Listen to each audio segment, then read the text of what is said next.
Hey guys, tonight we begin in a chamber where the velvet curtains are drawn tight. The fire has burned low, and the scent of rosewater just barely masks something older. Decay, perhaps. The air is heavy in the spring of 1603, and you're standing in the private rooms of Queen Elizabeth I of England. She's sitting slumped, dressed in a gown that once blazed gold but now dulls in the twilight. Her courtiers hover nervously nearby, uncertain whether to speak or simply watch. No one says it out loud, but the air crackles with one silent truth. Something is very, very wrong. You watch her. She hasn't eaten in days.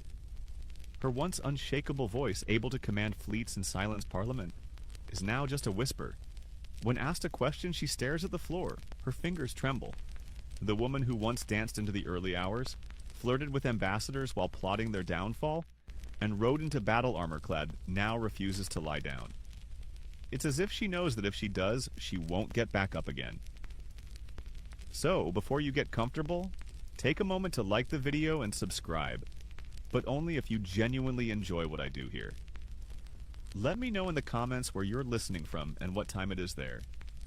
Now, dim the lights, maybe turn on a fan for that soft background hum, and let's ease into tonight's journey together. You shuffle closer, trying not to make noise. You can hear the faint creak of her chair. The glow from the fire flickers against her face, and her expression, stoic, unreadable, reminds you of a marble statue. No one dares speak of death. Not here, not in front of Her Majesty. But as you glance around the room, you catch exchanged glances. The kind people make when a secret is turning real. You blink, and just like that, we're whisked back in time decades earlier. Imagine the Tower of London, looming cold and damp in the grey English mist. It's 1536. You're 5 years old, but your mother, Anne Boleyn, is being executed for treason, adultery, and witchcraft. Your father, Henry VIII, barely acknowledges you. You're moved from place to place like unwanted luggage. 1 minute you're a princess. The next, a lady of the king's household. Royal title revoked. Toys taken, tutors reassigned, and yet, somehow, you survive. You're Elizabeth Tudor, and your life has already veered off every map. You're raised on the knife's edge of court politics where one poorly chosen word could mean a date with the scaffold. You speak 6 languages by your teens, but more importantly, you learn when not to speak at all. Even now, you remember the precise way to curtsy without looking too proud, too low, or too indifferent. The court is a place where overachievers are beheaded and underachievers are forgotten. And yet, you still survive. There's this one scene that sticks with you. You're 9, maybe 10. Your half-sister Mary, the future Bloody Mary, visits. She doesn't smile much. Her eyes don't soften, even when you offer her one of your better-inked Latin poems. She accepts it with the grace of someone who might one day imprison you. And she will. Fast forward to your teenage years. The court buzzes with whispers. Elizabeth is clever. Elizabeth is dangerous. Elizabeth is too much like her mother, and honestly, they're not wrong. Like Anne Boleyn, you've got ambition. You've also got the face of a saint in portraits, but it's the mind behind that face that worries people. You read constantly, speak with precision, and rarely let emotions crack your veneer. Unless, of course, you're laughing at a well-aimed jab during dinner. You love words, love power even more. But being too smart, too poised, too royal? That puts you on a lot of enemies' wish list, for exile or execution. In 1554, you're thrown into the Tower, accused of being part of Wyatt's rebellion against Queen Mary. You sleep in the same palace where your mother died. Imagine that. Nightmares come easy here. You know what they say about this place? Even the rats whisper. You pretend you're calm. You pretend a lot of things. But you also realize this moment, this prison, is either your grave or your crucible. Turns out, it's the latter. 2 years later, Mary dies childless. Suddenly, you're not just Elizabeth Tudor, you're Queen Elizabeth I. England is yours, for better or worse. Now let's pause for a moment and paint the picture of this strange, divided kingdom you've inherited. It's 1558. England is broke. The crown is in debt. Catholics and Protestants glare at each other across pews and dinner tables. The weather's miserable, obviously. The population has survived plague, religious massacres, and 2 disastrous royal marriages. But there's talk that the monarchy might not survive much longer. And yet, guess what? You rise. Like some phoenix in a pearl-encrusted dress. You set the tone early. You're not going to marry. No man will rule beside you. You style yourself as the Virgin Queen, married only to England. It's a bold PR move, and frankly, one that throws off nearly every European court. They're used to women being pawns in dynastic games. But you flip the board. But behind the scenes, it's not all symbolic portraits and eloquent speeches. You've got one eye always scanning for plots. Your spy master, Sir Francis Walsingham, builds a surveillance network that would make the NSA blush. You know how to smile in public, but behind closed doors you keep a tight circle. And you never fully trust anyone. Not even your closest advisors. At night you lie awake more often than not. Sometimes from the constant pressure. Sometimes from aching teeth. Those are going to be a problem later, by the way. But sometimes you're just thinking. Replaying conversations. Reassessing glances. Wondering if your courtiers love you or fear you or both. Probably both. The older you get, the more the pressure builds. And the more you master the art of concealing decline. You invent the illusion of ageless power. Powdered skin, painted lips, and wigs tall enough to touch God. Because power, in your world, is all about appearance. If you look invincible, maybe you are. Of course, reality doesn't care how well you're powdered. Behind closed doors, the signs are already creeping in.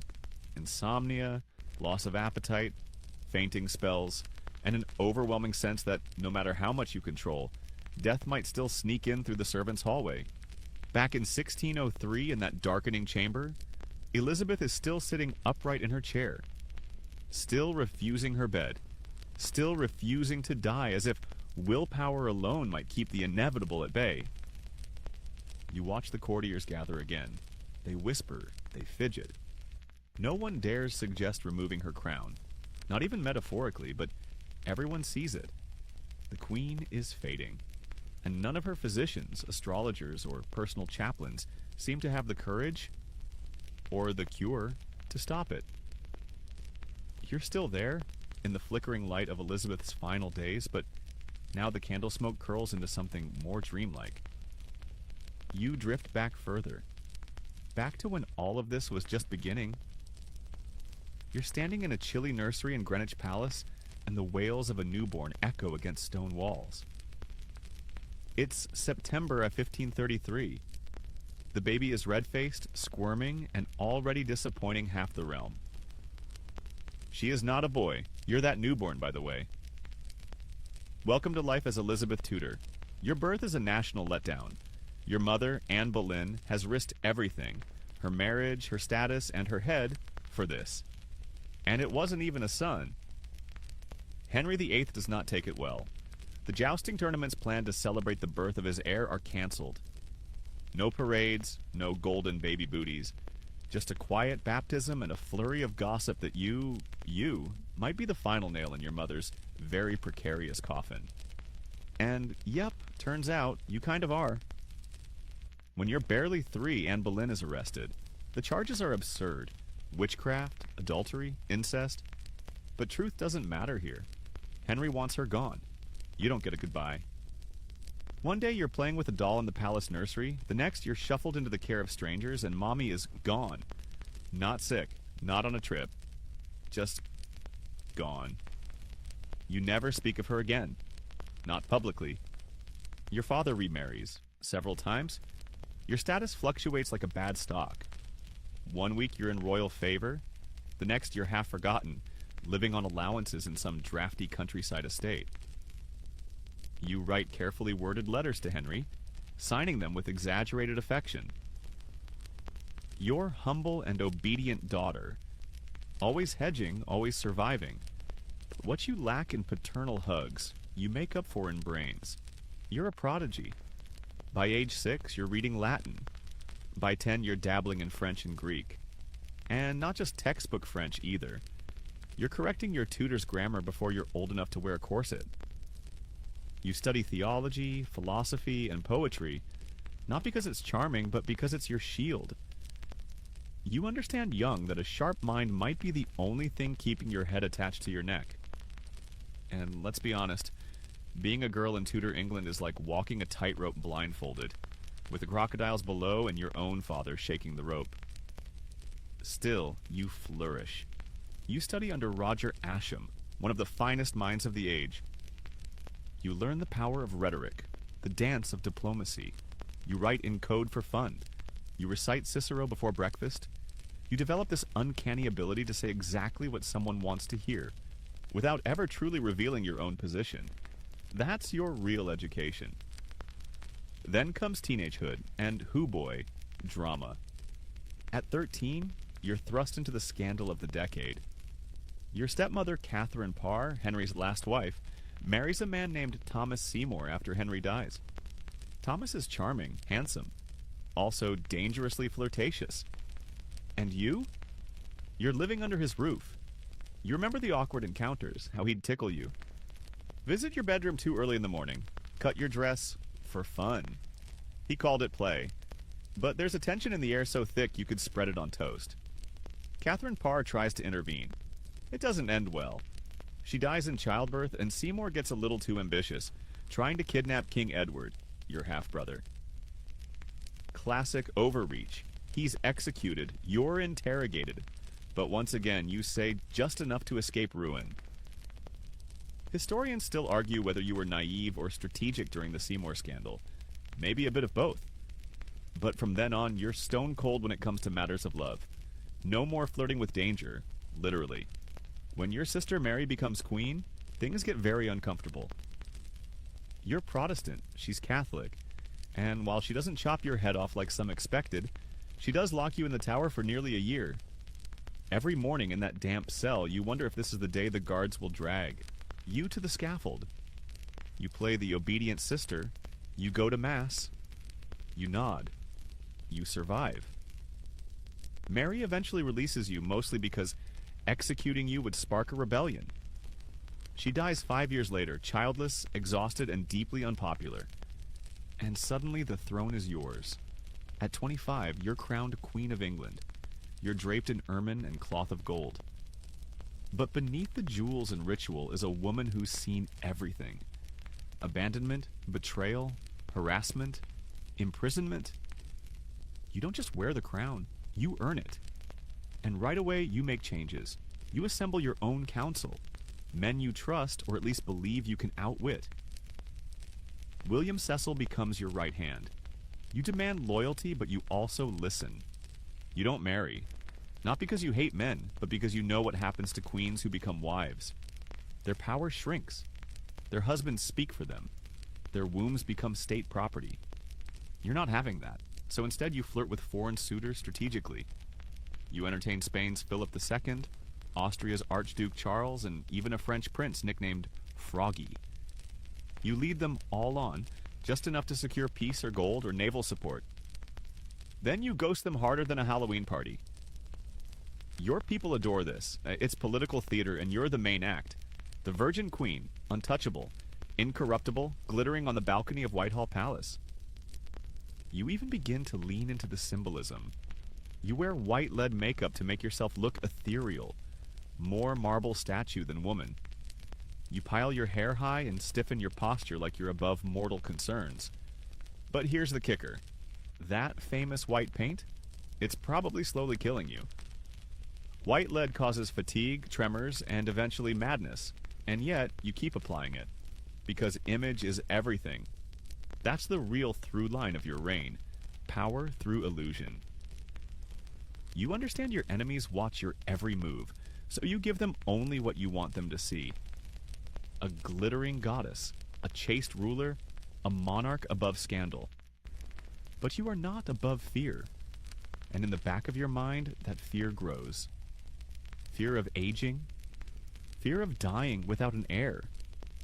Fear of being remembered not as Gloriana, but as the last tutor who let the dynasty slip through her jeweled fingers. Still, you soldier on. You outlive your rivals. You write your own speeches.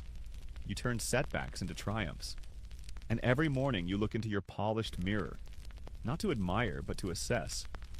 You are your own advisor, your own critic, your own legacy. And now, all these years later, here you are. Back in that room in 1603, the fire dying down, the shadows deepening. The girl who no one wanted has become the queen who defined an age. And yet, she won't close her eyes, she won't eat, she won't lie down. Because Elizabeth Tudor, you never trusted endings. They're rarely fair, almost always premature.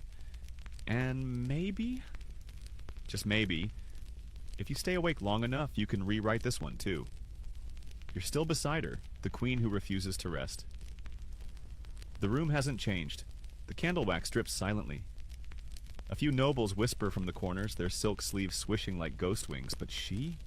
Elizabeth? She hasn't moved. Still perched in that tall-backed chair like it's a throne and a coffin all at once. She won't speak. She won't sleep. It's as if her body is present, but her mind's already somewhere else. Wrestling with regrets, calculating unfinished plans, or maybe just watching her legacy unravel thread by thread. You don't leave. You wouldn't dare. Not now. Instead, you rewind again, back to when power was still fresh in your grasp, and every move you made shaped a future no one else could predict. The first few years of your reign are a masterclass in the art of survival, played at the highest stakes imaginable. You're a woman alone on the English throne, surrounded by skeptical lords, angry bishops, and foreign monarchs itching for weakness. Most of them think you'll cave, or marry, or die. But nope. You smile, issue some shockingly smart proclamations, and build your team.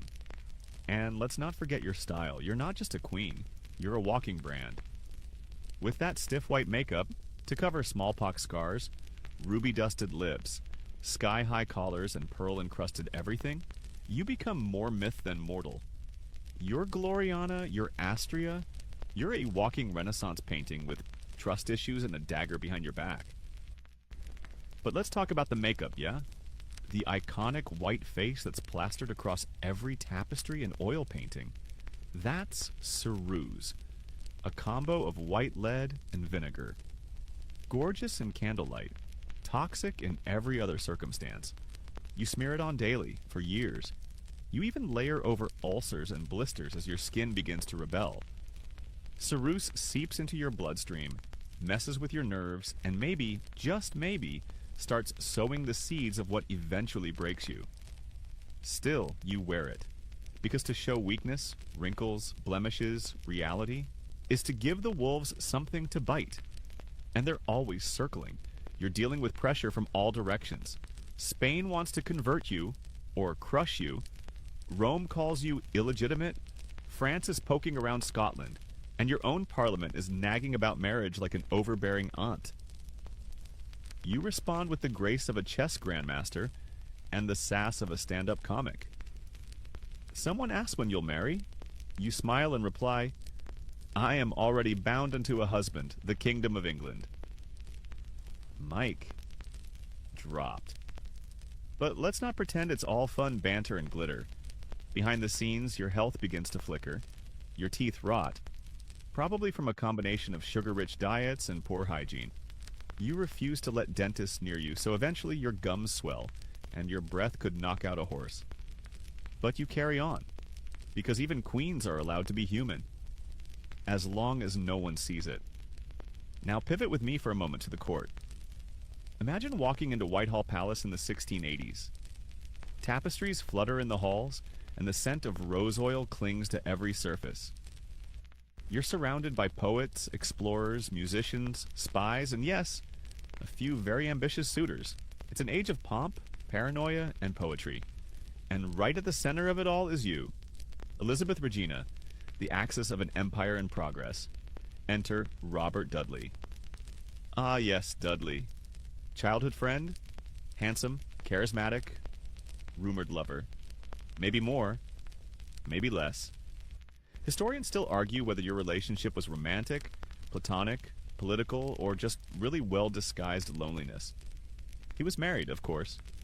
His wife, Amy Robsart, died under suspicious circumstances, found at the bottom of a staircase with a broken neck.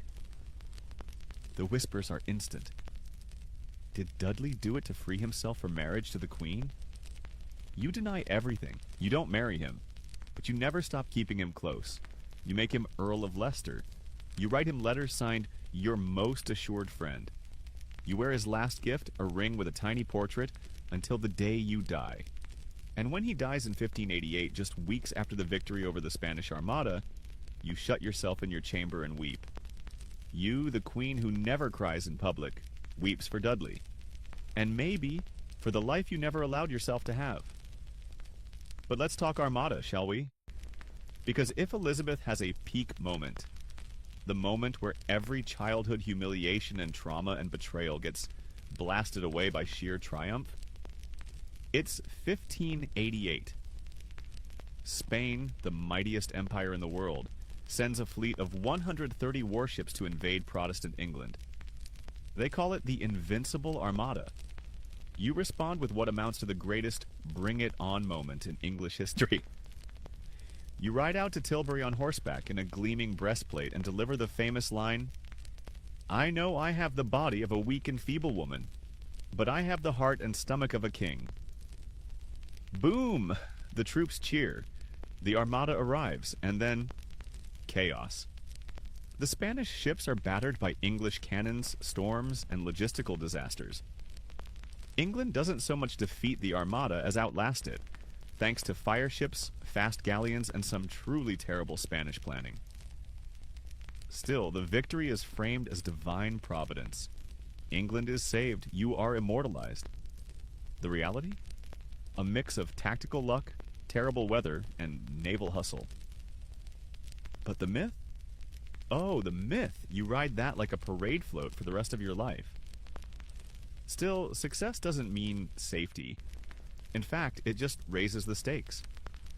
With Mary, Queen of Scots, still alive and Catholic, you're constantly balancing mercy with the risk of rebellion. Mary claims your throne. Mary's existence alone is a threat. Eventually, the evidence stacks up. Letters, plots, foreign support, and you sign her death warrant. She's executed in 1587. It's brutal and personal. You hesitate for weeks before sending the order. When she dies, you claim the execution was unauthorized, maybe a lie, maybe a convenient excuse to soothe your conscience. Either way, one more rival is gone. But the guilt never leaves. Some say the ghost of Mary haunts your palace corridors. Maybe it's just guilt whispering from your locked past. Maybe it's something worse. You never say? Now back to the room. The present, 1603. Your courtiers still linger. You still sit. The hours bleed together, no sleep, no words. You cling to your image like armor even as your body betrays you. The years of stress, cosmetics, disease, and heartbreak have taken their toll. The physicians are clueless. They talk of melancholy humors and recommend bloodletting and boiled herbs. One suggests rubbing pigeon on your feet to draw out death. Another offers ground pearls. You wave them all away. Because deep down, you know this is the end. You just don't want anyone else to see it. The shadows in the room stretch longer now. A single log cracks in the hearth, but it doesn't offer much warmth anymore. You're still there, quiet and small near the edge of the Queen's chamber and the courtiers. Oh, they're losing it a bit. They move like ghosts, avoiding her gaze. Everyone is whispering behind hands and fans. You can hear the tension building, like the slow tightening of a lute string about to snap. And her? She hasn't spoken in days, but her eyes are open. Always open. Let's not pretend she's just tired. Elizabeth isn't merely sick. Something deeper is pulling at her. And tonight, you feel it too. Something unspoken in the air, like the whole court is waiting for permission to mourn, but the Queen refuses to give it. You want to ask her what she's thinking, but would she even answer? Let's rewind again, because in order to understand what's happening now, you've got to appreciate what she's endured. Let's talk about witches. Yep, real witches. Okay, not real witches, but what Elizabeth's people thought were witches. It's the 16th century. People believe cats are demons, sneezes are miniature exorcisms, and if your cow dies mysteriously, it was definitely the old woman next door putting a curse on your livestock. Welcome to Tudor England, a place where science is more superstition than system. And Elizabeth? She's walking a tightrope.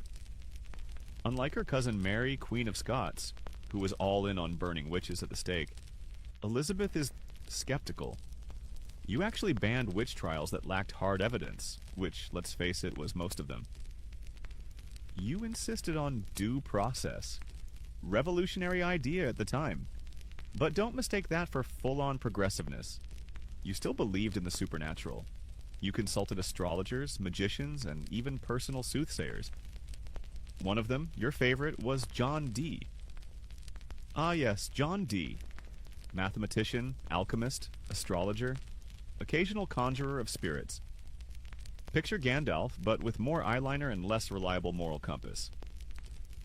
Dee was convinced he could talk to angels using polished obsidian mirrors and something called an Enochian language.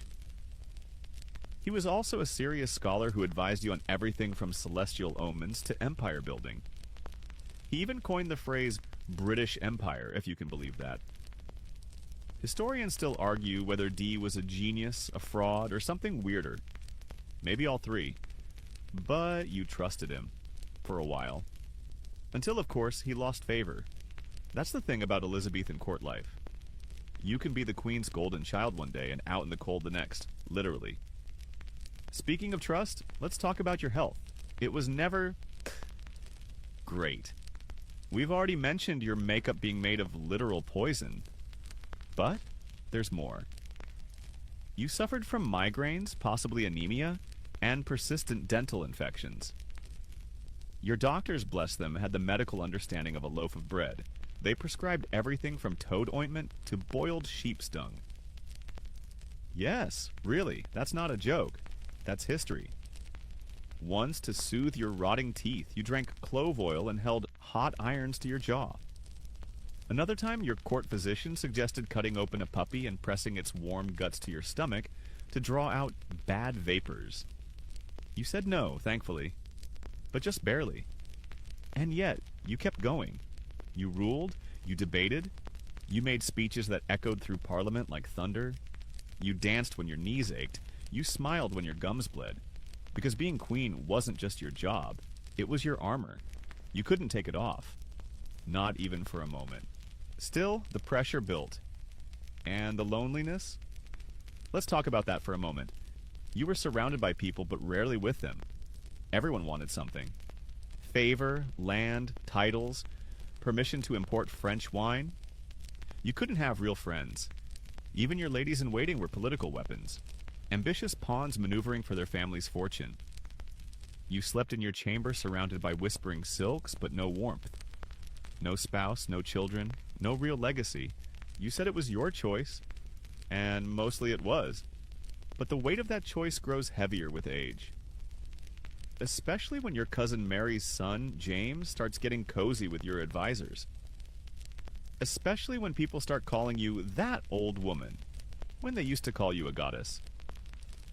Still, you don't crack. Not publicly. You send gifts, you write poetry, you mock death with every breath. But behind closed doors, you start muttering to yourself.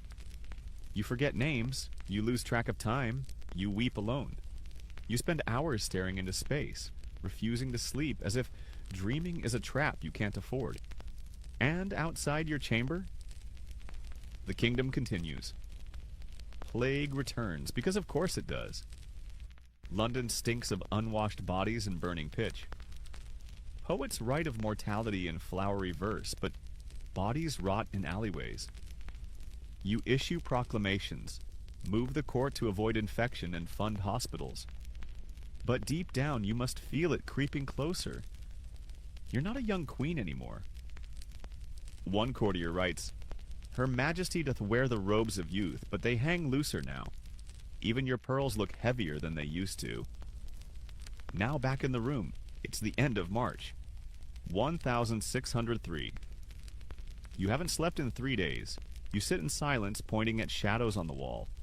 A bishop kneels beside you, asking if you wish to name a successor.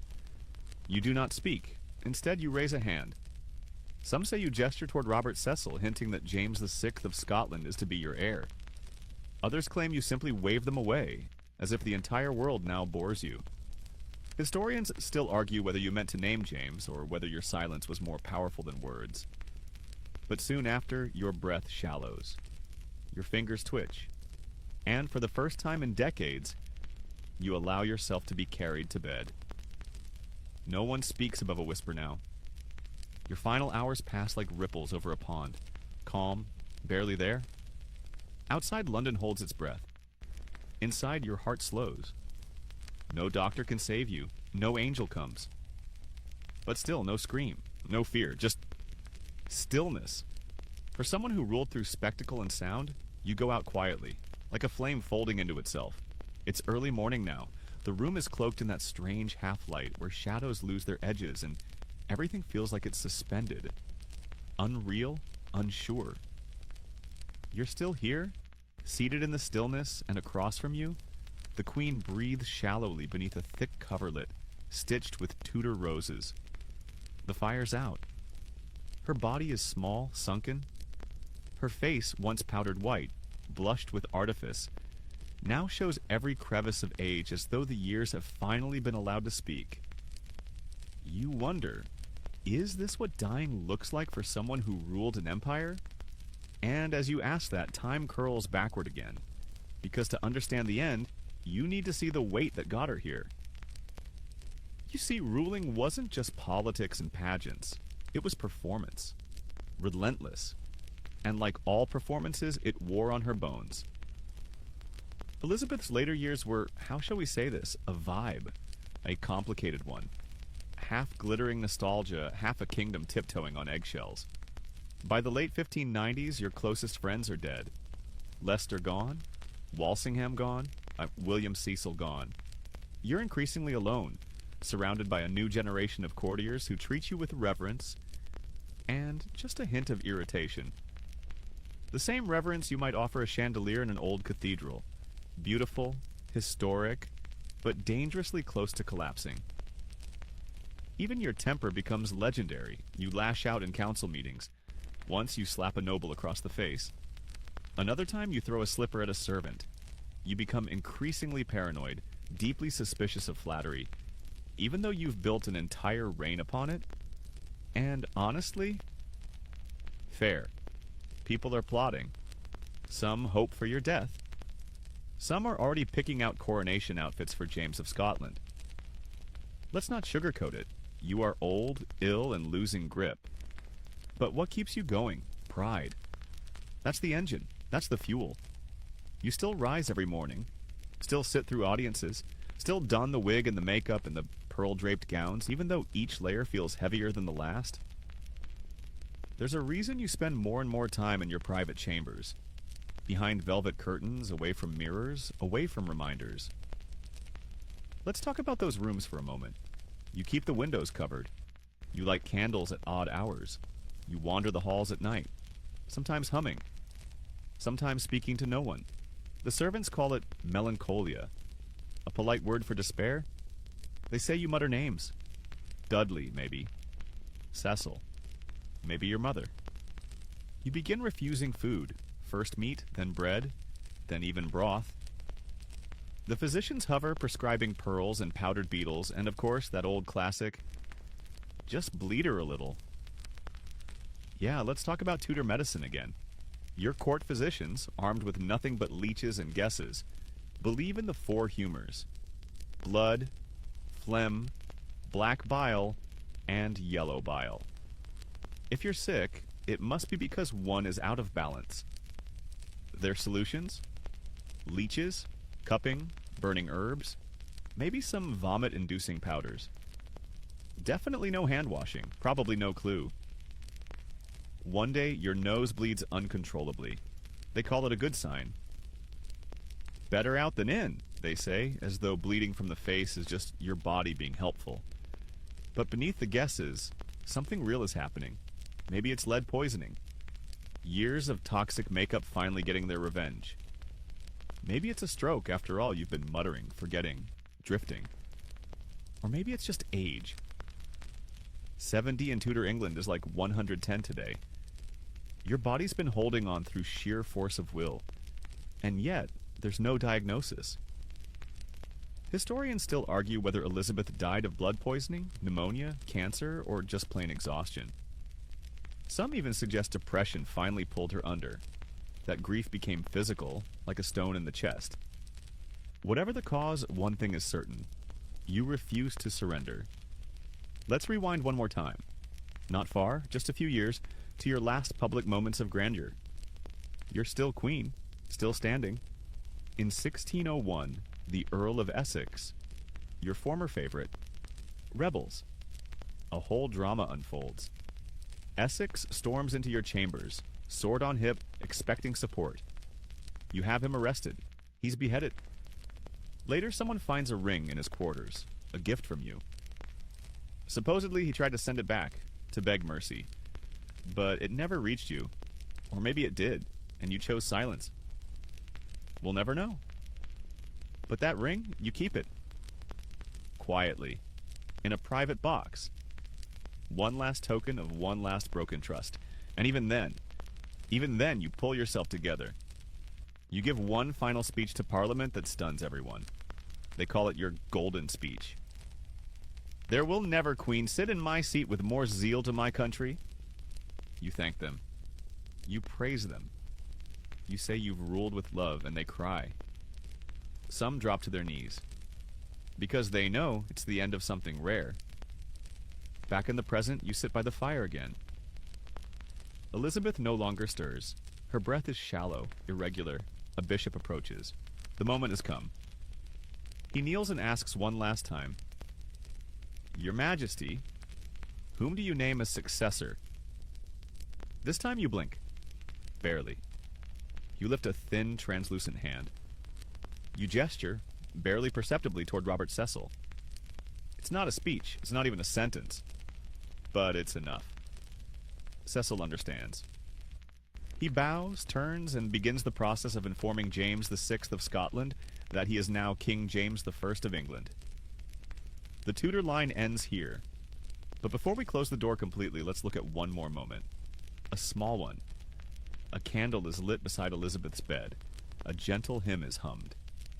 One lady-in-waiting reaches out and smooths a strand of white hair away from her temple.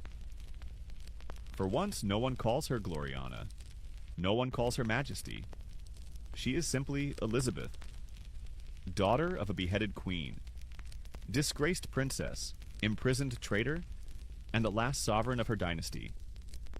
A woman who held the throne for 44 years, outlasted every rival, and shaped an entire age with wit, terror, and terrifying charm. Her eyes finally close, and the court, stunned, uncertain, steps into silence. Because when someone so powerful leaves the stage, the echo lasts longer than the applause. The court has gone quiet. You can feel it in the floorboards, in the breathless hush that falls over every chamber, every corridor of Richmond Palace. Someone weeps into their sleeve. Someone else crosses themselves. Outside the window, the Thames moves with that slow, indifferent ripple of early spring. The queen, your queen, is gone. But the world doesn't stop. It simply pauses. You, still in that corner, are one of the first to feel the change. Not a bang, not even a sigh. Just the slow settling of history folding itself shut around the body of a woman who refused to lie down until the very end. Elizabeth Tudor is dead. And now? Now, the real chaos begins. Let's rewind, but not far this time. Just a few hours. You're inside the Queen's Privy Council chamber, where the air is thick with dust, panic, and an unspoken truth. Who's in charge now? Because here's the uncomfortable bit. Elizabeth never officially named a successor. Not out loud, not in ink, Not in any final speech delivered from a throne. Just that vague gesture. Just a look. Maybe a whisper. And that's a problem. The Tudor dynasty? Done. Henry VIII's children, Edward, Mary, Elizabeth, have all come and gone without leaving legitimate heirs. Which means succession now gets weird. Enter James VI of Scotland. Yes, Mary, Queen of Scots' son. The same Mary that Elizabeth had executed. The same Mary whose name once inspired rebellions and papal threats. Her son. You'd think this would be awkward, and you're not wrong, but James, he's played the long game.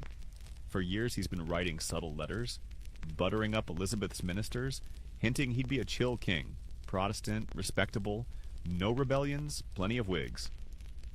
Smart move.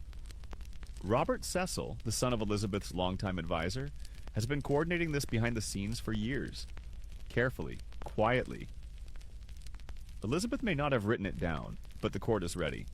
So on the day she dies, a secret group of messengers rides north, galloping through the mist and mud of early spring, dodging plague towns, racing toward Holyrood Palace in Edinburgh.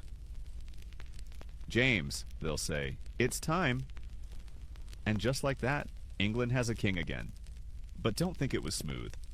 Because for weeks, Elizabeth's death is kept mostly under wraps. The news is too dangerous, the people too volatile. You're standing in a country that's had generations of bloody succession disputes. York versus Lancaster, Henry versus Richard, Mary versus Elizabeth. All it takes is one wrong word, one rival claimant, and the streets could be running with blood again, so they wait. They plan the funeral. They draft proclamations. They seal letters with thick red wax. And while all that's happening, you walk the palace. You pass Elizabeth's abandoned writing desk, her ivory comb, her mirror tilted away from the light. In her absence, the room feels smaller, less mythic. There are no divine glows anymore, no scent of rosewater, just the heavy quiet of a legend being packed away into history. Let's take a moment to talk about her funeral. It's April 28th, 1603, a month after her death. You join the crowds lining the streets of London. The Queen's coffin is carried on a grand hearse pulled by 4 horses, draped in black velvet, topped with a life-sized wax effigy of her in full regalia. People weep openly. Some cheer, some just stare. You're not sure whether it's grief, awe, or sheer disbelief, because Elizabeth has always been there, for over 4 decades, through famines, wars, and plagues, through rebellions and victories. For many people watching the procession, she's the only monarch they've ever known, and now, a man is taking her place. That alone unsettles people more than they admit. For an entire generation, the Queen meant Elizabeth, and now there's King James, a bearded Scot with a complicated past and an even more complicated accent. Let's step into that transition for a bit. James I, or James VI, if you're counting his Scottish title, arrives in London with a massive entourage, a wardrobe heavy on ruffles, and a thick air of, well, I suppose I'm in charge now. He's clever, yes, fluent in Latin and politics, but he's not Elizabeth. He lacks her presence, her bite, her aura, and it shows. Elizabeth had style. James has policy. He immediately starts promoting his favorites, men like Robert Carr and George Villiers, who will eventually cause whispers of favoritism and scandal. He tries to unite England and Scotland under one crown.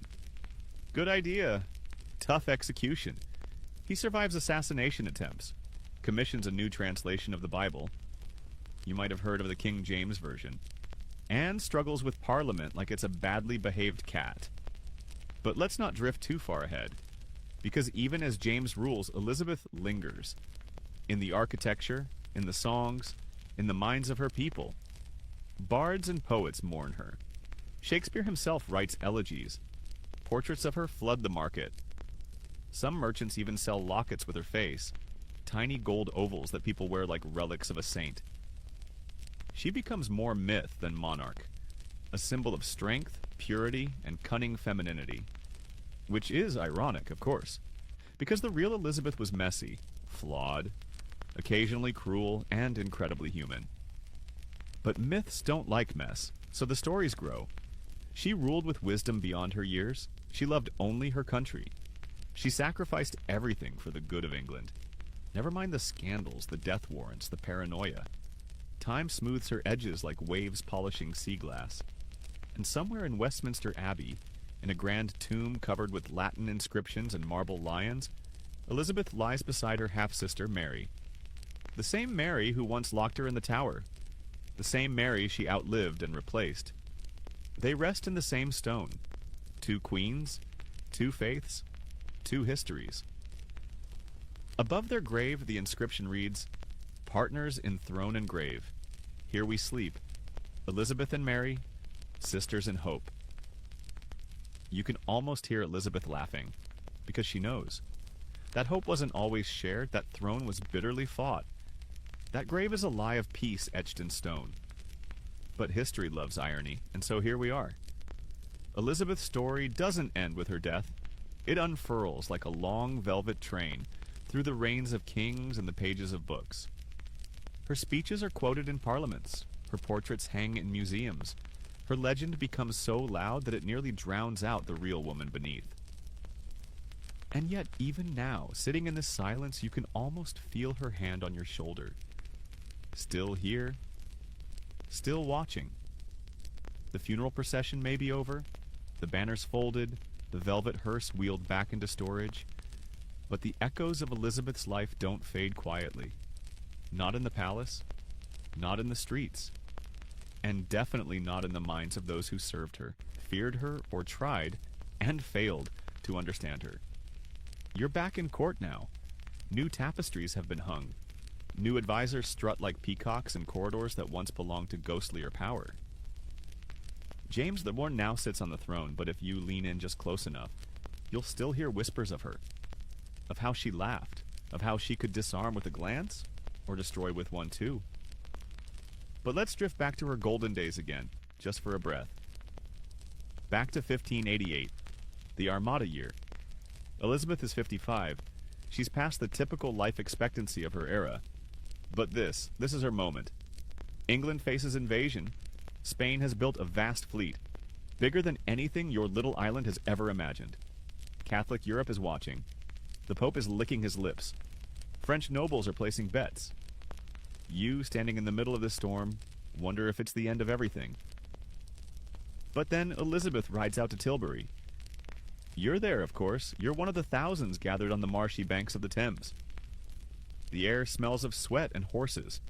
The wind carries the scent of gunpowder and fish. And then, through the mud and mist, she appears, astride a white horse, armored breastplate gleaming in the sunlight. She's smaller than you expected, but louder. I have the body of a weak and feeble woman, but I have the heart and stomach of a king. You shiver, so does everyone else. It's not just the speech, it's the presence. She doesn't just command the troops, she electrifies them. For that moment, England isn't a fractured, muddy Protestant outpost. It's something else, something worth defending. And when the Spanish Armada falters, wrecked more by bad planning and worse weather than English firepower, she owns the victory. Instantly, skillfully, monumentally. Church bells ring for days.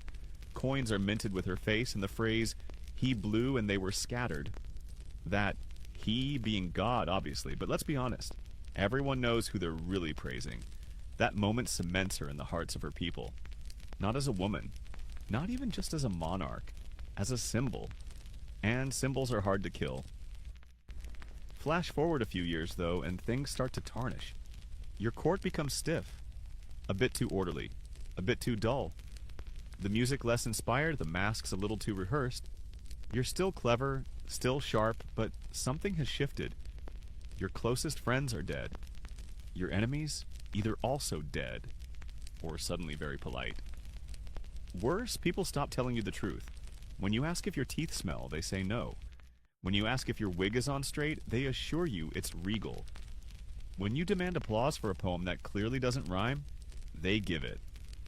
You're surrounded by mirrors, but none of them show you anymore. And let's not forget your relationship with Parliament. It's intense.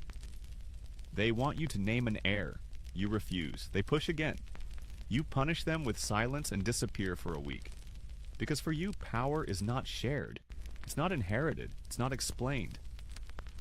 It is, and even as your body weakens, your mind doesn't.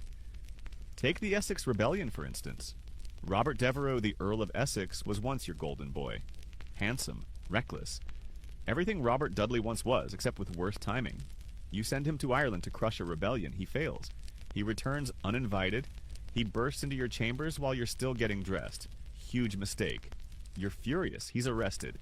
His friends beg for mercy. You watch, you wait, and then you sign the death warrant. It's the last major execution of your reign, and you cry when it's done. Because even when you're surrounded by power, it doesn't mean your heart doesn't crack open sometimes. It just means you don't let anyone see it. Let's float through the Privy Garden one last time. You loved it there, among the clipped hedges and whispering fountains. It's where you met foreign envoys, where you flirted with French dukes just enough to keep things interesting. You used that garden as a theater, your stage. You once said, "A woman's face is her fortune," and you turned yours into a myth, even as it decayed.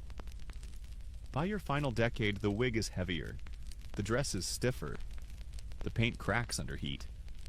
There are rumors that your hair is gone entirely, that beneath the gowns and gold, you're gaunt, gray, and fading. But still, you show up to council meetings, to royal ceremonies, to life, and you don't lie down. Even when they beg you to, you're scared. Not of death, maybe, but of ending, of closing the curtain, of leaving behind a story without the final edit. Which brings us back, right here, right now, to that darkened room. Her room. Your room. The court is gathering. Word has spread. The queen is dead. Long live the king. And yet no one moves. Because in this moment they are not ready. Neither are you. You stare at the empty chair and wonder, how do you follow someone who is the story for 44 years?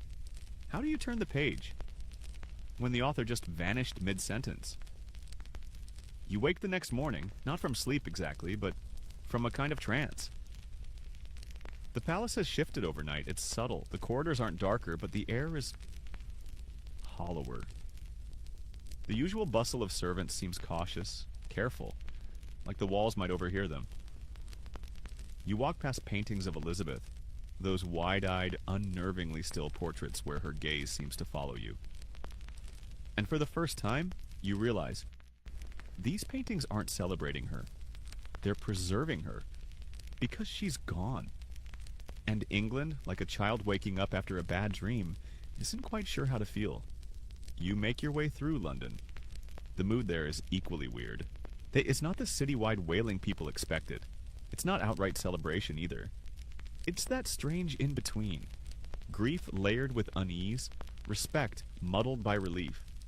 Bells toll. Shopkeepers hang black bunting. The clergy mumble memorized eulogies that can't quite keep up with the weight of the moment. Everyone knows they're living through a hinge in history. The Virgin Queen is dead, and what comes next? Nobody knows. But while the people mourn, let's pull aside another curtain. Let's talk about what Elizabeth may have known, or feared, as she neared her end. Not just the idea of dying, but of what might follow her. Because you see, she wasn't just queen of the land. She was queen of the story, of the myth, of the performance. And myths are jealous. She had built herself into something untouchable, the center of the Golden Age, the heartbeat of English pride. And now, that control, the carefully curated image, the poems, the plays, the speeches, is slipping into the hands of the next rulers, the next writers, the next historians. Let's pause and talk about Shakespeare for a second. Because yes, he was very much active during her reign. In fact, his rise tracks closely with her golden years. She even saw A Midsummer Night's Dream, probably laughed at Much Ado, and may have shed a single dramatic tear at Richard II. Maybe. And here's the thing. While Shakespeare never wrote a play about Elizabeth, she's everywhere in his writing. You can see her in Portia, brilliant, independent, cloaked in disguise. In Rosalind, witty, charming, one step ahead of the men. Even in Cleopatra, aging, theatrical, regal, and clinging to power with beautiful desperation. But most of all, you can feel her in the spaces between the lines, in the political caution, in the careful treatment of rebellion, in the haunting weight of female characters who refuse to vanish quietly. Shakespeare, ever the savvy operator, knew better than to name her outright, but he understood her. Or at least he knew what it felt like to live in her shadow. And Elizabeth? She understood theater. Her entire reign was one long performance. The elaborate costumes, the choreographed court appearances, the speeches that seemed spontaneous but were edited to the comma. She didn't just tolerate spectacle, she wielded it. There's a moment historians like to reference. Late in her reign, she appears at court wearing a gown embroidered with eyes and ears. Literal embroidered eyeballs and golden ears. Message received. She sees all. She hears all. Also she knows, even when she doesn't say so. But what she didn't anticipate, what maybe none of us can, is that after death, her body wouldn't belong to her anymore. Neither would her story. The debates start immediately. What killed her? Some say she had pneumonia. Others say blood poisoning from her makeup finally shut down her system. There's talk of throat cancer, stroke, even arsenic poisoning, and then, yes, even melancholia. A word that sounds poetic but really just means her sadness grew teeth. And this weird blend of medical guesswork and court gossip becomes her autopsy. No scalpels, no cold tables, just whispers. What did she really feel for Robert Dudley? Did she love him? Did they? Well, you know. Or was he just the one person who didn't betray her? Historians still argue whether Elizabeth's famous virginity was a real choice, a practical ruse, or a giant political power move. It's the most asked, least answerable question of her entire reign. Because, of course, the moment a powerful woman dies, people want to crack her open, romantically, sexually, emotionally, like a locked diary.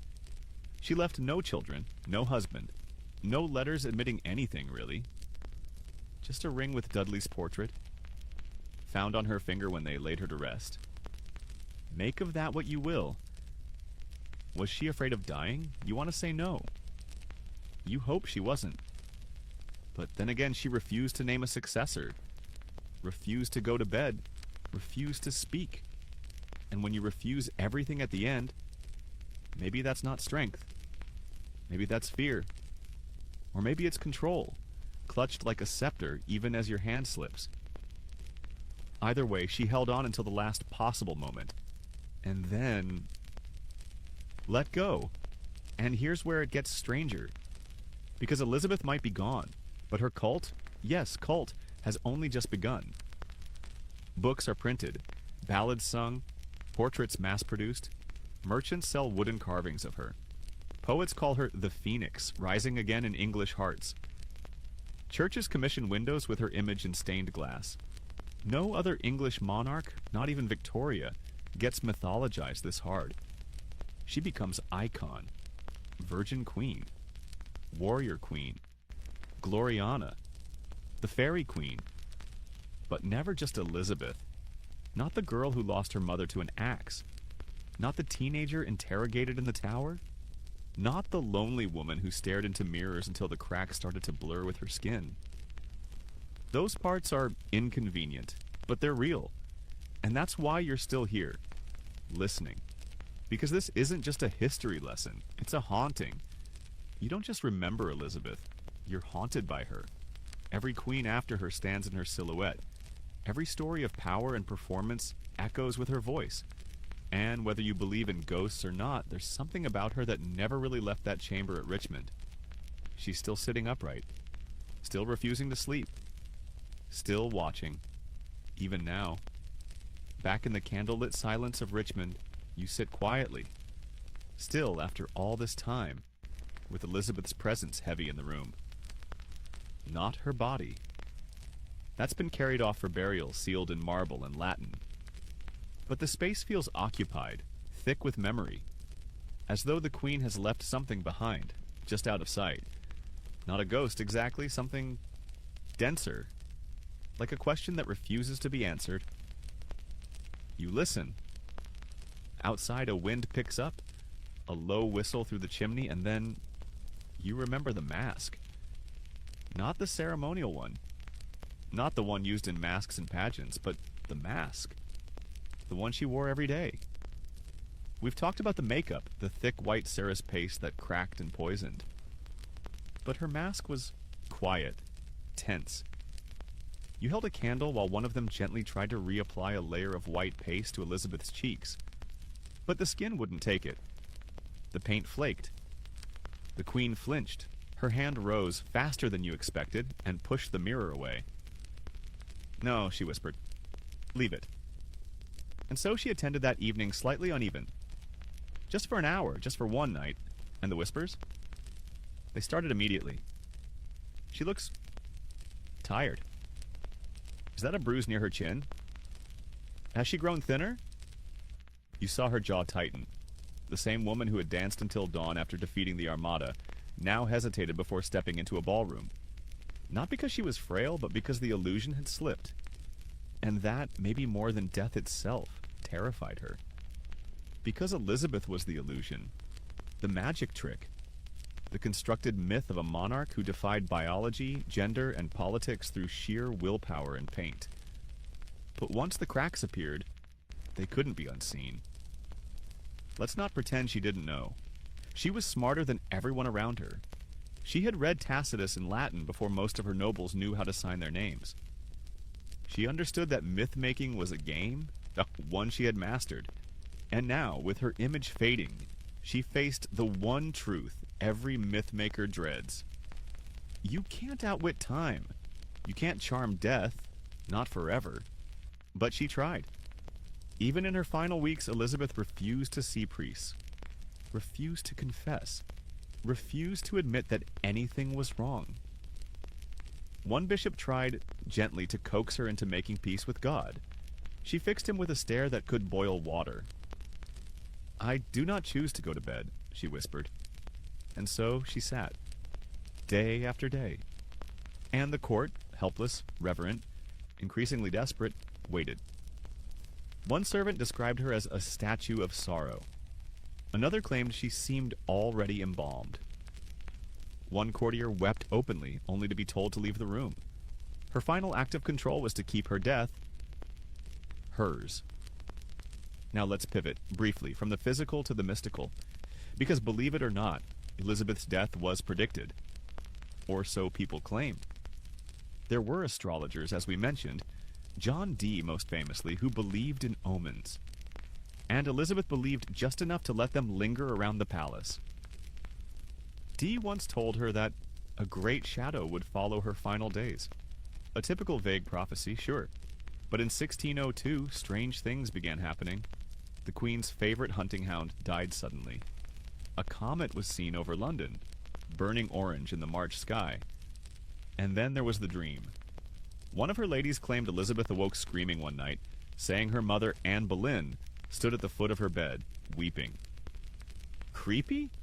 Sure, real, who knows?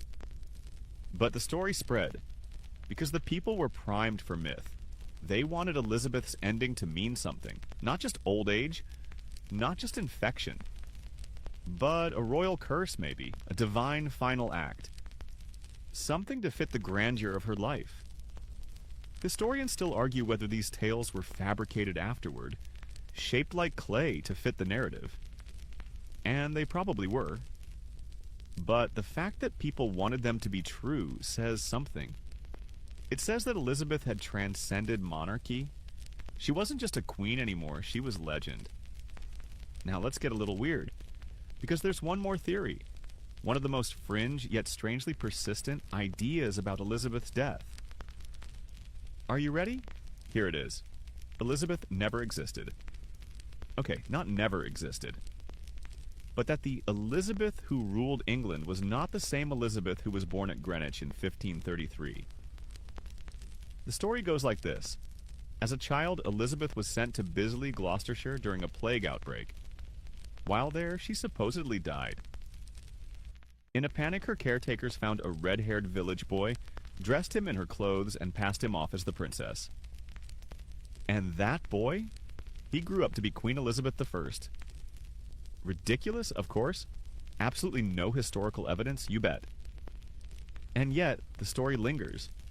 Why? Because the Queen never married, never had children, wore elaborate gowns, refused medical exams, wore wigs. Was, by all accounts, a deeply private person. All of which in the right hands becomes conspiracy gold. Even Bram Stoker, yes, Dracula Bram Stoker, wrote a full book in the 20th century exploring this idea. His claim? The Bisley Boy theory explained Elizabeth's refusal to marry and her fierce protection of her image. Now, obviously, this is more gothic fan fiction than serious scholarship, but it speaks to something real, something unspoken in the Elizabeth story. We don't actually know her. Not fully, and maybe that's the point. She made herself unknowable. Intentionally. She left behind no diaries, burned many of her letters, carefully edited her speeches, controlled her public image to a level we now associate with K-pop idols or space agencies. And so, even in death, she remains just out of reach. A queen? A mask?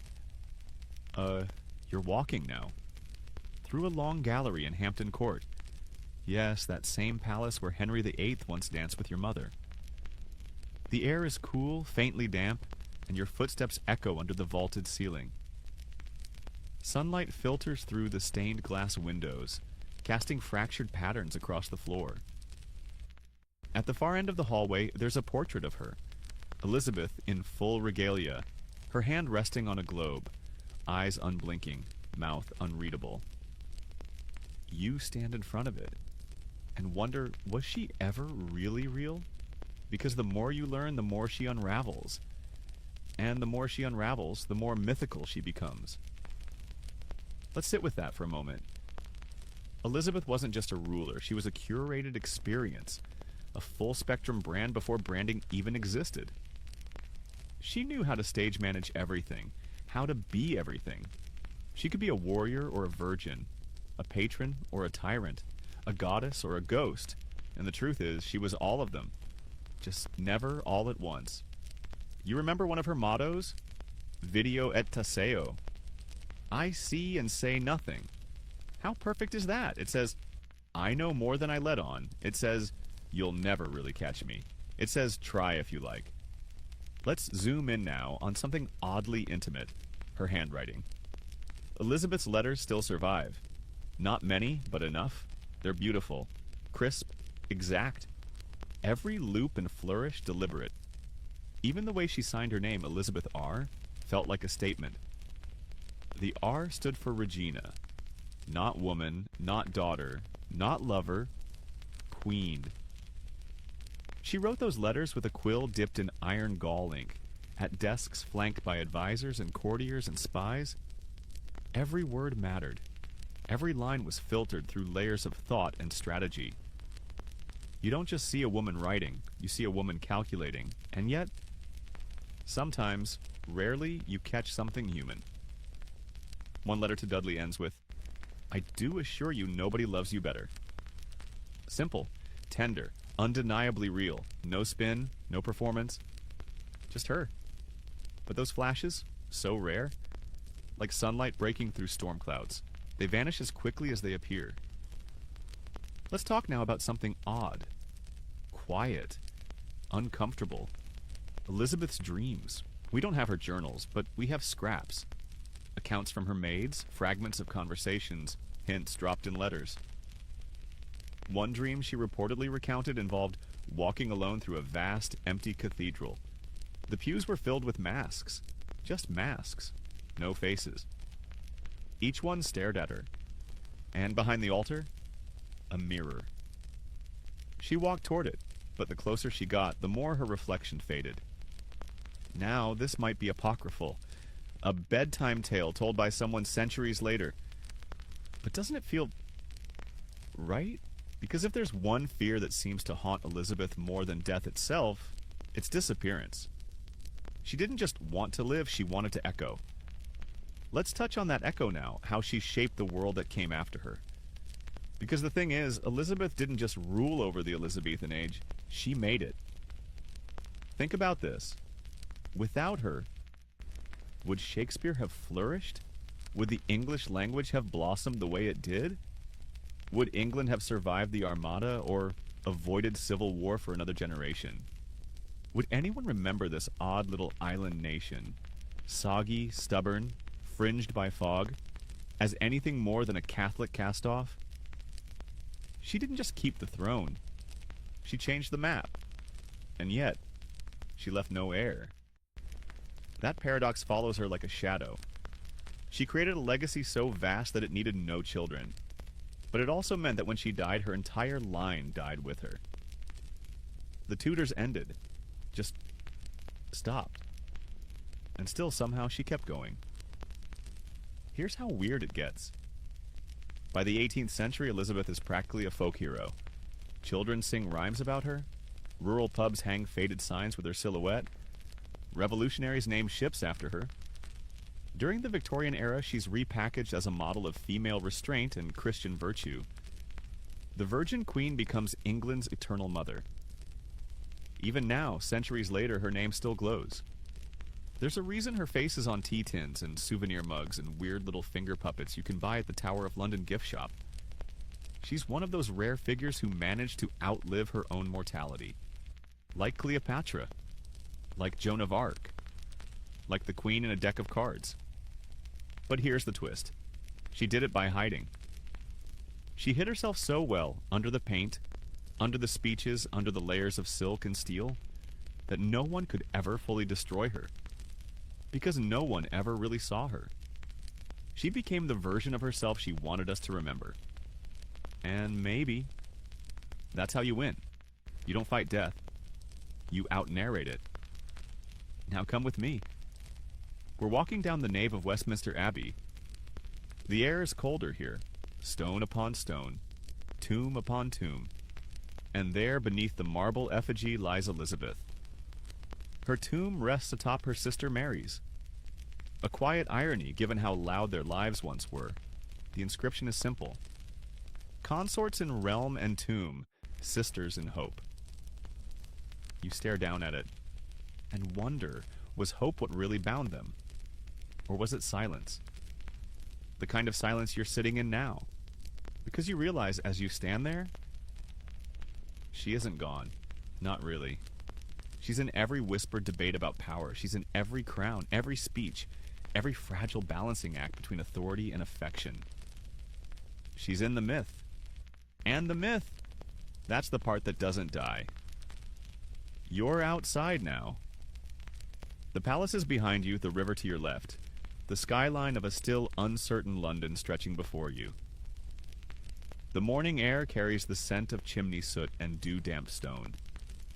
A cart clatters down the road. Someone's shouting about turnips. A child chases pigeons past the gates of Whitehall. And still, you feel her. Even here, beyond the throne and the court, and the layers of velvet and myth, she follows.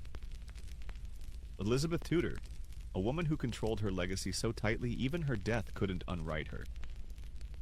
You step into a tavern not far from St. Paul's. Inside, it's warm, busy, smoke-thick. You sit near a table of scribes arguing over pamphlets.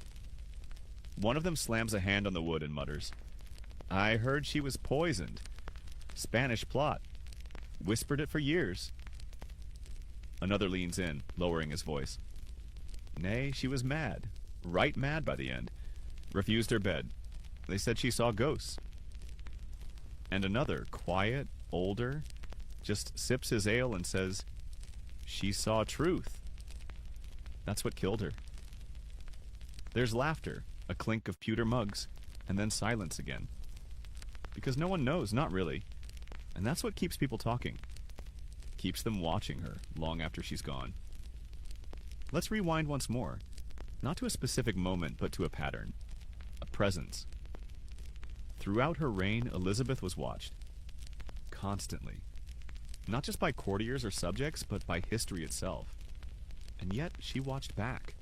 She watched her nobles, her ambassadors, her enemies.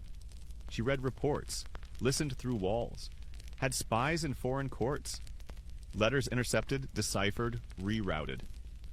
If there was a whisper in Venice about her marriage plans, she heard it before it reached Calais. She lived in a state of performance and paranoia so extreme it was practically policy. And still, she danced, she laughed, she ruled. There's a moment, a real one, recorded in the letters of a Spanish ambassador. He writes about Elizabeth at a court ball where she wears a dress made entirely of silver threads. No jewelry. Just that glimmering fabric, moving like water. She dances with 4 partners in a row, barely breaks a sweat. Then she pauses, drinks a goblet of wine, and whispers something to a visiting French noble. "You all speak of me like a ghost, but see, I am no shadow." And maybe that was true then. But now the ghost stories begin. Let's talk about the hauntings, because yes, she's said to haunt Richmond Palace. Also Windsor Castle. Some say her spirit walks the halls near the Long Gallery or whispers behind doors that haven't been opened in centuries. One cleaner claimed to hear her sighing just before dawn. But maybe that's not the haunting that matters. Maybe it's the way she lingers in culture, in politics, in the very shape of power. Look at any strong female figure in Britain, and there she is. Queen Victoria studied Elizabeth's reign obsessively.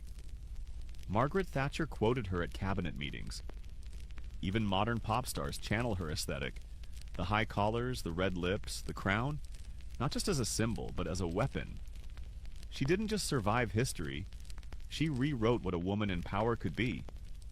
And let's be honest, it scared people. Still does. Let's pivot just briefly to the art. Elizabeth's portraits are some of the most manipulated, edited, retouched images in royal history. Whole teams worked on them. Layers of symbolism encoded in each pearl, every phoenix, every crescent moon. And then came the mask portraits. So standardized they used a wooden mold to replicate her face over and over.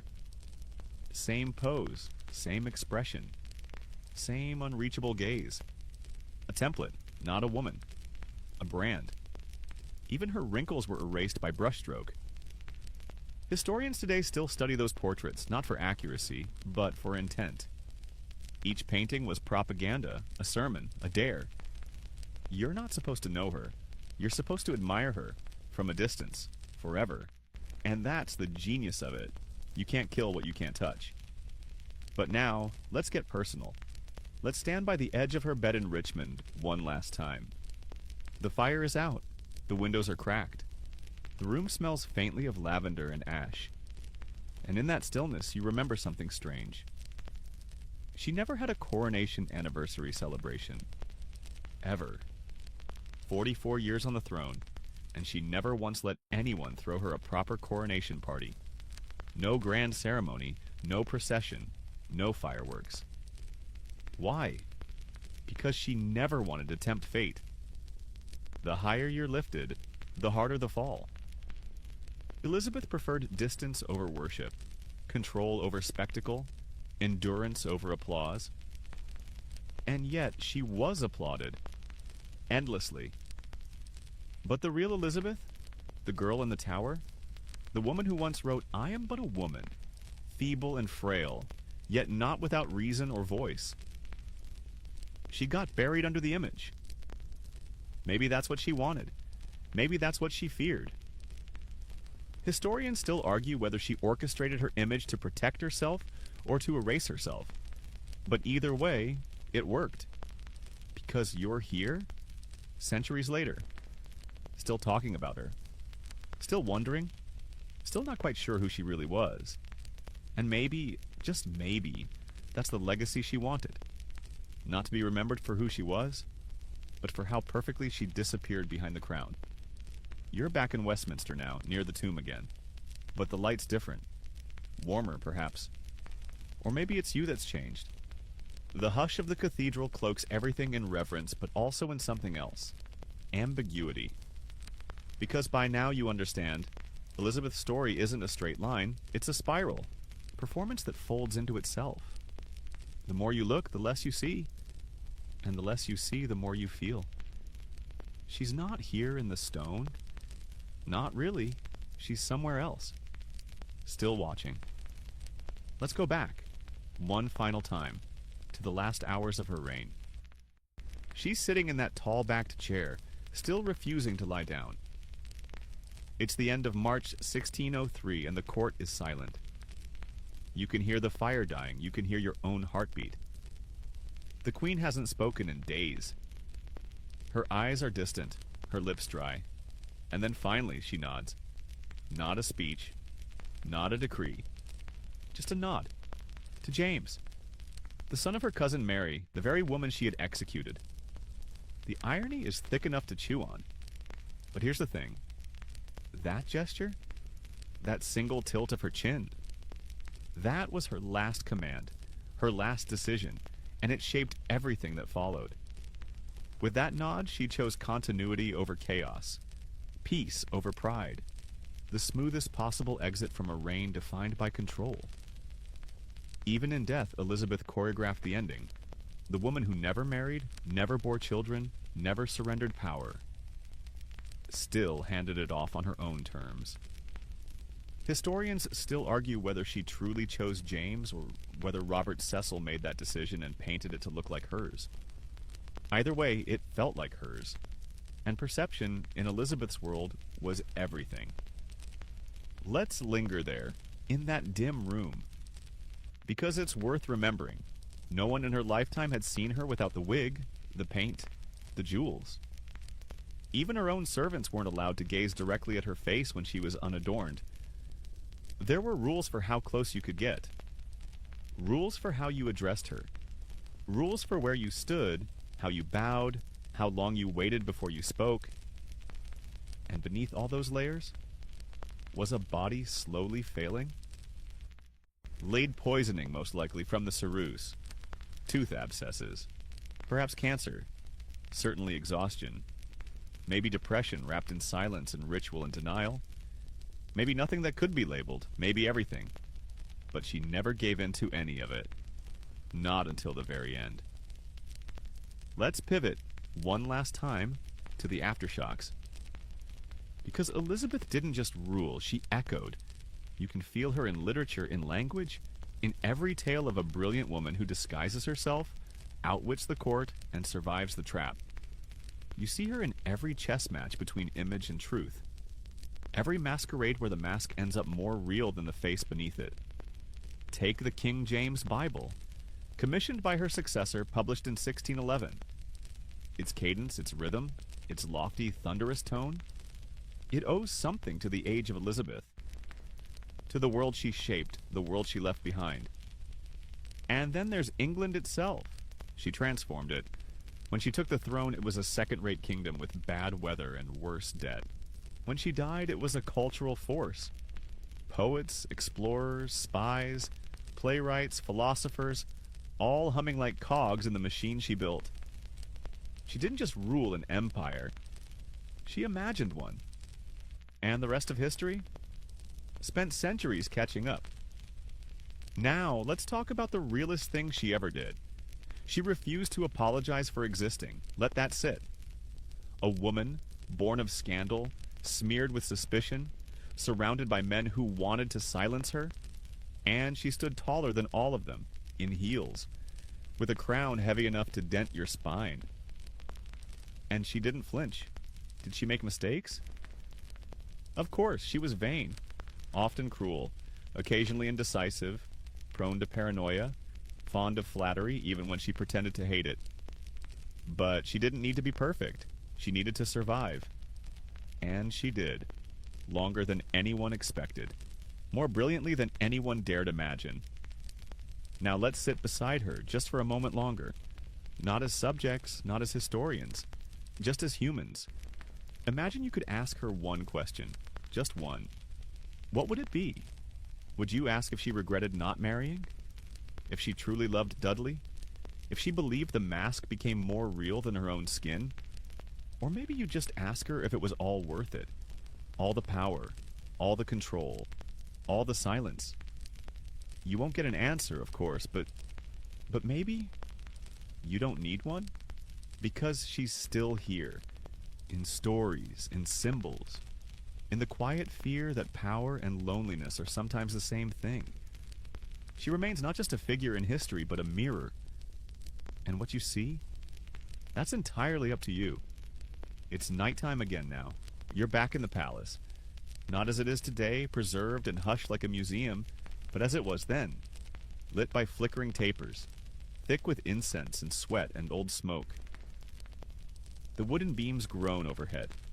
Somewhere, a page boy sneezes into his sleeve. You slip down a hallway, this time not toward Elizabeth, but away from her. Because you know now she doesn't need to be watched anymore. She did what she came to do. You walk through the echo of her reign, and the question comes, what killed her? Not in the symbolic sense, not the weight of myth or the loneliness of power, but literally. What in the end actually ended Elizabeth? The truth is, no one knows. Lead poisoning? Highly likely. White lead, or ceruse, was the base of her daily makeup for decades. It didn't just sit on the skin, it sank through it. Into her blood, into her bones. Symptoms included fatigue, tremors, digestive distress, and cognitive decline. Toward the end, Elizabeth had them all. Historians lean toward this as a major factor, but it wasn't the whole story. Throat cancer, another contender. Her voice became hoarse. She suffered a persistent sore throat. Some described her breath as foul, her swallowing difficult. No official autopsy was conducted. We only have the symptoms and the gossip, but modern researchers suspect some form of carcinoma. Pneumonia? Possibly. She caught a chill in early March, shortly after the death of one of her oldest friends, the Countess of Nottingham. She reportedly refused to change out of damp clothes, developed a cough, refused to be examined. Fever set in. This might have been the tipping point. Melancholy? That strange Tudor catch-all again. The 16th century version of saying, she just gave up. When the Countess died, Elizabeth was shaken, more than expected. Witnesses say she wept for hours. She wouldn't eat, wouldn't sleep, wouldn't move. Some called it a melancholy fit. Others said it was her soul beginning to shut the door. A stroke? Possible. In her final days, her speech was limited. Her facial expressions faded. She barely responded. Her breathing slowed. Some sources describe her as partially paralyzed, but again, no physical examination. Just speculation. So we're left with theories, and let's be honest, that's exactly how she would have wanted it. Because Elizabeth built a life out of ambiguity. Her entire reign was a masterclass in letting people believe what they needed to believe. Not necessarily what was true, and her death? Same strategy. When the news finally breaks, the Queen is dead, England doesn't riot. It doesn't collapse. It doesn't bleed. It breathes. Not because people are happy, but because they are ready. Because she made them ready. The real shock isn't her death. It's how she engineered a transition that didn't destroy the country. James takes the throne. He's clumsy. He rambles. He tries too hard to be liked. He drinks too much. But the kingdom holds. Why? Because Elizabeth left it intact. Even without heirs. Even without a clear succession plan. Even without saying a word. Now let's talk about her last belongings. The final inventory of her possessions is a strange window into the woman behind the crown. Silk gloves, prayer books, a mirror set in crystal, dozens of wigs, more than 80 gowns, jewels engraved with tiny initials, some of hers, some of Dudley's. But one item stands out, a small ring, gold, plain, with a hidden compartment. Inside, 2 miniature portraits, one of herself, and one believed to be her mother, Anne Boleyn. The ring never left her finger. When she died, they had to pry it off. Historians still argue whether it was a secret act of defiance, a private mourning, or just a sentimental token. But what it means, that's clear. She remembered. Through all the layers of monarchy and myth, Elizabeth never forgot where she came from. She knew. She knew she was born of scandal, of a queen beheaded, of a king who changed an entire religion just to get his way. She carried that weight every day, and she turned it into something more powerful than anyone could have imagined. Let's step outside one last time. It's dusk. You're standing at the edge of the Thames watching the water slide by like molten lead. The skyline glows with lantern light. A bell tolls in the distance, low and slow, and you realize she's still here, not as a ghost, but as a shape, a silhouette, a question you keep returning to. She ruled longer than any monarch before her. She built the modern English identity. She inspired poets, terrified nobles, and outmaneuvered kings. She died alone, unmarried, unyielding, and somehow, even in that, especially in that, she became more than just a queen. She became a mirror. Because when you stare at Elizabeth, you don't just see history. You see power. You see survival. You see the cost of being unforgettable. And you start to wonder, if it were you, would you have done the same? Would you have worn the mask, burned the letters, carried the ring, and never let them really see you? Maybe, maybe not, but either way, you'll never forget her, because she made sure of that. The evening settles around you like velvet. You're still walking the edges of Elizabeth's world, through the corridors of memory now more than stone. But something lingers, not sadness, not awe. Something more subtle, something heavier. Responsibility. Because once you've heard her story, not just the official one, the gold leaf chronicle, but the strange, breathless, aching one underneath, you carry it. Like a ring tucked in your pocket. Like a secret no one else quite knows how to hold. So before we begin winding down, let's return to something simple. Elizabeth was a survivor. That word gets thrown around too easily these days, but for her, it was the entire foundation. Born under suspicion, raised in fear, denied legitimacy, denied safety, denied peace. She made herself matter. And not just matter, she made herself impossible to ignore. Let's retrace that evolution one last time. You start as a child of disappointment. A girl, not the boy everyone hoped for. You grow up under the long shadow of a dead mother and a father who cuts off heads like a gardener trims roses. You learn fast that smiles can lie and loyalty is temporary. You become a teenager in a tower, writing poetry and holding your breath, waiting to hear whether your sister will execute you on a whim. You learn that silence can be a strategy, that playing dumb can be safer than speaking truth. Then you're a queen with no blueprint. No husband, no son, no precedent. Just you, your mind, and a kingdom teetering between poverty and civil war.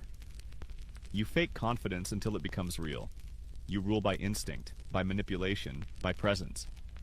And finally, you become a symbol.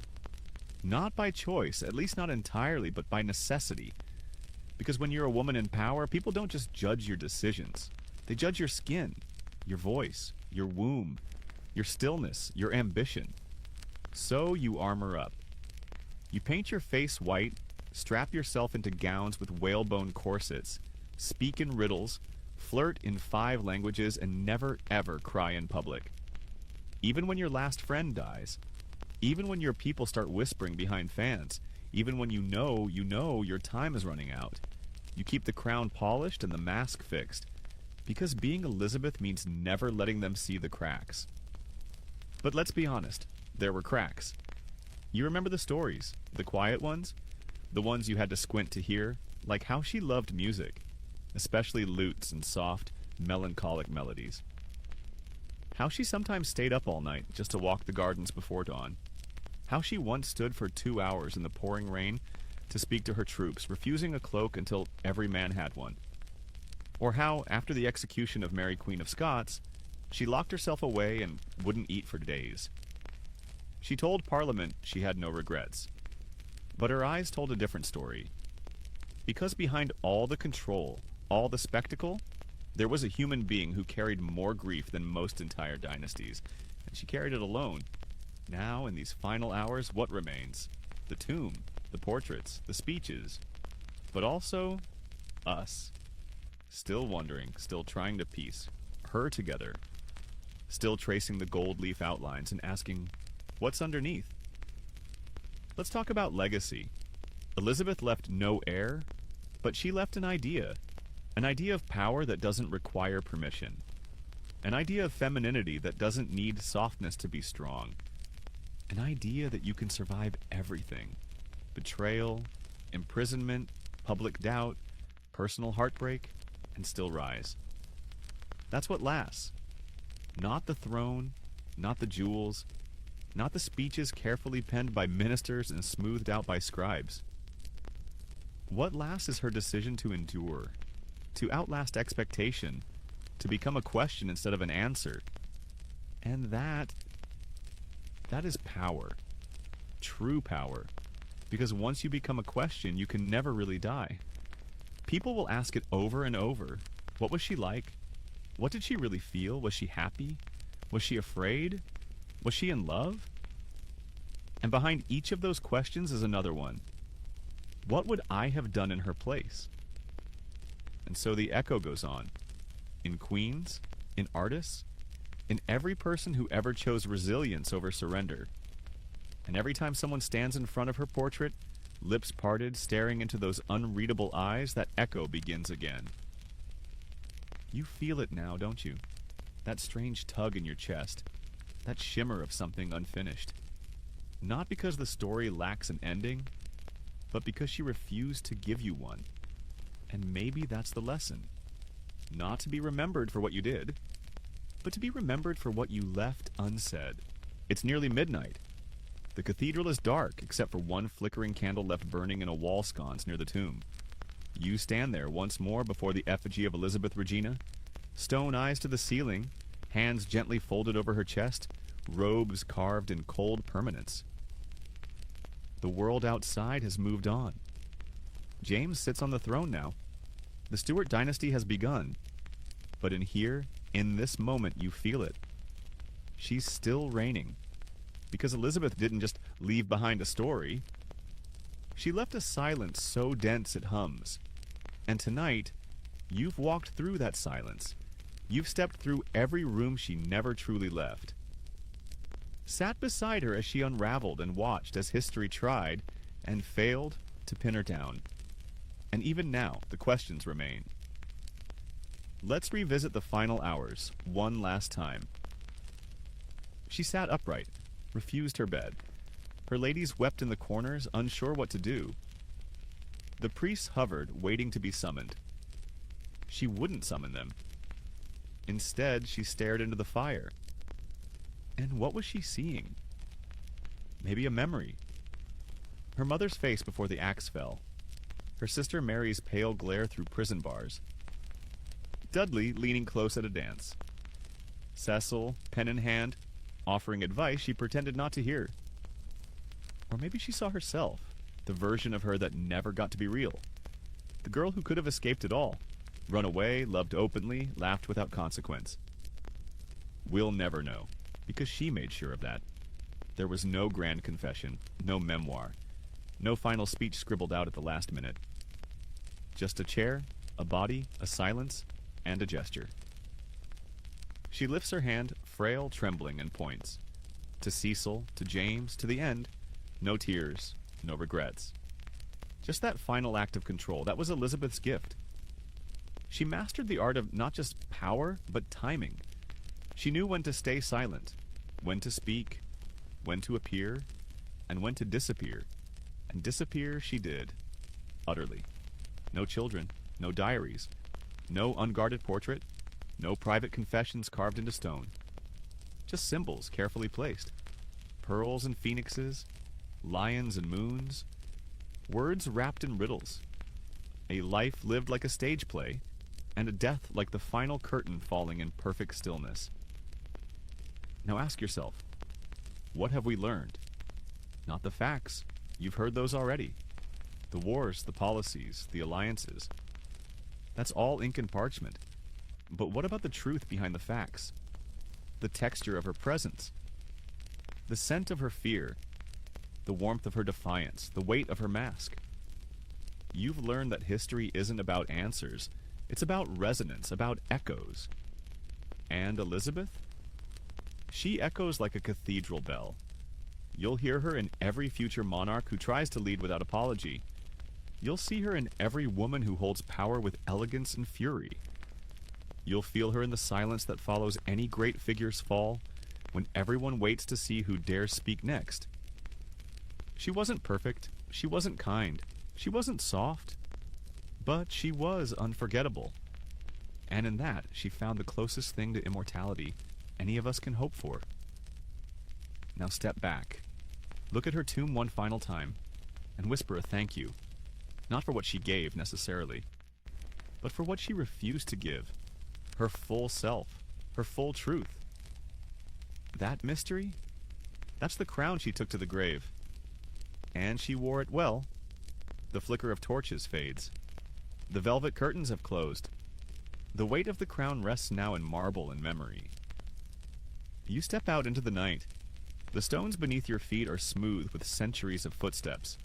People who passed by this place, who paused to wonder what it all meant. You breathe in the cool air and feel that stillness settle over your shoulders like a cloak. The noise is gone. The question's quiet. There's nothing left to understand, only to carry.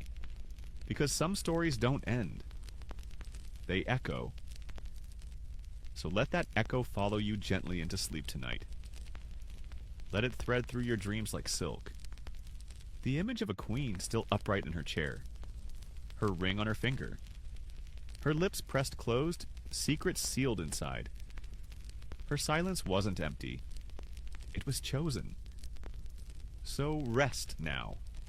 You don't have to untangle the whole story. You don't have to decide if she was hero or villain or something stranger. You only have to remember that she was. Brilliant, terrifying, maddening, alive. And now, at last, at peace. Let your breathing slow. Let your eyes close. The queen has fallen silent, and so too may you.